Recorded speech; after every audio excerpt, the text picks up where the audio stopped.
What's good, man? Flying Speaks back for another video. This is my recap of the Chicago Sky and I in the Dream game today that took place at 12 o'clock.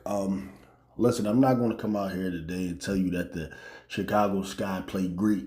They didn't. Chicago Sky did what they needed to do and they took care of business. And that's really, at the end of the day, what matters. So, as far as Coach Witherspoon, what you got to do is make sure that our team doesn't fall into the lull. Sometimes this happens with teams, that when they have a big game, they got to play the Liberty. They got to play a game against, the Seattle Storm or whatever. You can tell their energy is just up. They're into the game.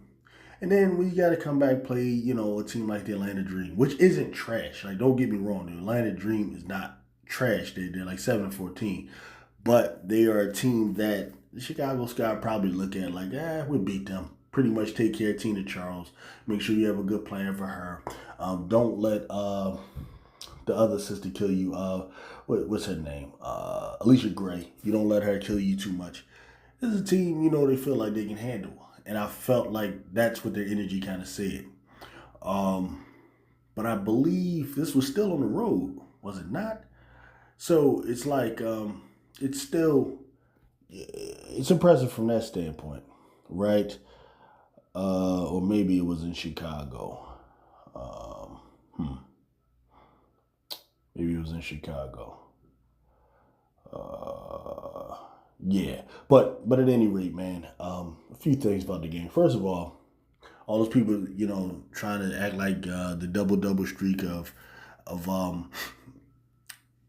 Angel Reese is fraudulent because she made sure she got the last 2 points at the end of the game. Man, shut up. Who cares? You know what I mean? And the reason who cares is because the Chicago Sky took care of business. They won the game. I would have a problem with it if it's a situation where the Chicago Sky went out there, lost the game, Atlanta Dream is out there winning, and then they go out there and make sure Angel gets a double-double. Then you would hear me. I'll be the loudest one just going off. Okay? But a situation where the game is already in hand, some little shit like that, that's just a history-making thing. Yeah, go get it. So what? The players do that. They've always done that. I remember when Michael Strahan, was out there ready to break Mark Gastineau's record. For those who don't know, he's the defensive end for the New York Giants who played back in the late 90s and early 2000s. He was going to break Mark Gastineau's record of, I believe it was 22 and a half sacks or something like that. And he only needed one sack. So he's playing against the Green Bay Packers. And pretty much towards the end of the game, Brett Favre let him get the sack. People were making a big deal about that. Man, that little shit happens all the time because it's a history-making, history book thing. And Tina Charles probably fouled Angel Reese just to give her a shot. But Angel Reese still had to go up there and make the free throws. She could have missed them and still didn't hit it. That's just low sportsmanship shit that they do. It's nothing, okay? It's nothing. It's no different from when Caitlin Clark's teammates like Nelissa Smith and them are making sure they box out so that she gets extra rebounds. It's just stuff that they do. It's still in the numbers they got. As long as you go out there and put winning first, I don't have a problem with it. So we just want to get that out the way. All right. Now, a couple of efforts here that a lot of people don't look at. I think definitely shout out to Kamilla Cardoso, who responded well, after being benched last game for reasons I still don't know. Our defense on Tina Charles was, in my opinion, this was key. Tina Charles, you're talking about, scored 9 points. So it was a combination of both Cardoso and Angel Reese sticking her. And I'll even give a little shout out to Isabel Harrison, who also chipped in on the defensive effort. A veteran like Tina Charles who can go out there and pretty much, dominate, was held to 9 points, 4 rebounds. That I believe was key. All right, Alicia Gray, got 20 points. She's very difficult to stop, very fast. Dead-eye shooter, can score, three levels. Scored 20 points, but hey, sometimes it happens. Unsung hero, Dana Evans. In my opinion, they don't win this game without Dana Evans. Her play in the fourth quarter. Her defense was spectacular. Spectacular. She pretty much was sticking the point guard. Haley Jones or Maya Caldwell, I believe Haley Jones was playing the primary role, ball handler, if I'm not mistaken. And she did an excellent job. She was calling turnovers. She was putting that ball pressure on her full court. That stuff I like to see. Stuff I like to see. Other notable performances. Kennedy Carter does what she do. Ain't no doubt about it. Michaela Onyenwere. I'm not sure if she's like an African sister or not, but like I thought she is someone that earns some extra minutes.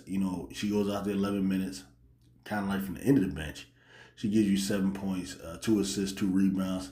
Excellent game. Talking about she really made use of those 11 minutes, showed that she could hit the 3-point.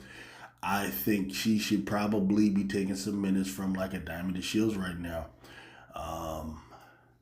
And maybe from Breonna Turner as well as some of Lindsay Allen's minutes, to be honest with you. But I guess Lindsay is the best point guard they have on the team. I guess sometimes spoon goes between Dana and Lindsay, but Dana, I'm feeling that defense she put on. If she can keep that up, and this is something too, man. A couple of brothers came into my thread, and a lot of people complain about the guards on Chicago. I get it. They're not like, besides Kennedy Carter, of course, they're not special in terms of scoring.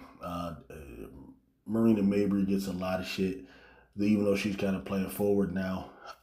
Marina Mabry, I get it, but you kind of still need her. Marina Mabry plays some good defense sometimes. I'm not saying she's a stopper, lockdown stopper, but you don't really take a lot of minutes from her. Well, she did run 32 minutes. Maybe she doesn't need that many minutes. You can kind of give some of those different minutes to Michaela, I think. Stuff like that. But y'all already know, I'm not going to go in on Mabry, man. Mabry from Belmar, New Jersey, not too far from some places I went to school, man. I remember her in high school. I don't know. I'm not going in on Mabry, but you just can't run Mabry in crunch time, apparently. You know what I mean? But she's a floor spacer. They have to respect her 3-point shot. She's probably one of the best 3-point shooters on the team. So that's Dill Mabry. Now, Diamond only played 4 minutes. So I guess coach was seeing some things. I guess she was giving them Michaela most of those minutes. So I like what Dana did. Kennedy just did Kennedy things. 19, 5, and 5. Should be an all-star without a doubt. All-star level talent, one of the best guards in the league. But I can't say enough about Cardoso, and I can't say enough about Angel. People don't understand. People don't get the impact of Angel Reese. I mean, you got these talking heads all over the place, talking about a rookie of the year, and they acting like they don't get it. They're just acting stupid at this point, right? Anytime you got a player that 13 rebounds is just easy to them. This is what they're doing all the time. What you have is a good basketball player. If double doubles are easy, it's just your MO. It's what you do, and obviously it is, because you got to think. Angel Reese came into the league from LSU, averaging 18 and about, I believe it was 13 rebounds or 12, something like that. This is just what she does. This is what you should expect. I don't know how long the streak will necessarily continue, but if you look at her overall average, she will average a double-double. That's just who she is. And for people who don't understand the value in that, you don't know basketball, or you're biased, or whatever. You got some type of problem. So that's... Now, the thing about Chicago where I like them, like I said, when you look at the team performance, look at the team performance here. You are talking about in this game, you got over 20 assists, right? And actually there was, and this is the thing I try to point out to a lot of y'all, because a lot of y'all I don't think are understanding the importance of this. There was a stat today that said every time Chicago Sky got over 20 assists as a team, they were 6-0. Going into the game, we were 5-0. And then obviously here, I think they ended up with 22. And I would like to see them get that up to about 24 if they can. Like I said, I'm not impressed. Like a lot of people want the point guard. See, for me, when I look at point guard play, there's a couple things I look at. I look at a person that controls the pace, a person that doesn't turn the ball over. I really am not so impressed with just high assist numbers necessarily.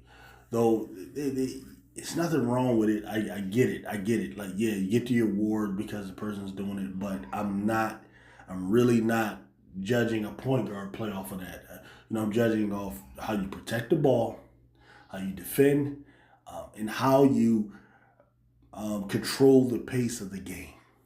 To control the pace of the game, you know when to slow it down. You know when to speed it up. You know when to push it. You know when to pull it back. Those are the things I'm really looking for in a point guard. So I'm fine with the point guard tonight not leading in assists.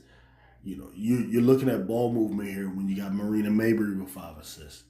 When you got Kennedy Carter with 5 assists, when you got Lindsey Allen with 3, you got Dana with 3, you got Kamilla with coming off the bench with 2 assists. That's to me, that is a team that played well, overall.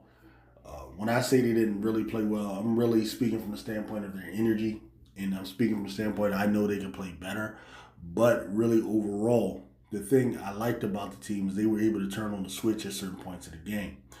And they pretty much control the game because they're a defensive team. Chicago Sky, they're better on defense than they are on offense. And for me, that's a great place to start. It truly is. If you are a tough defensive team, and they're 5th in defensive rating, and I think they can move up. Though there is kind of like a little bit of a gap between them and the team that's a 4th, which I think is the Aces. But the Aces are just ridiculous. So I don't compare any team to the Aces. But what I do like about Chicago, like I said, is that they play defense, man. Defense will always allow you to be in the game. You're never ever going to get blown out really if you stick to good defense. Some of these other teams, man, that are just supposedly so just offensive, and they're not that great offensive to me because ultimately they're not sharing the ball. But those types of teams, there are times they get blown out, if shots aren't falling because they can't rely on their defense. So that's pretty much it, what I got on that, man. So remember, like and subscribe. Peace out.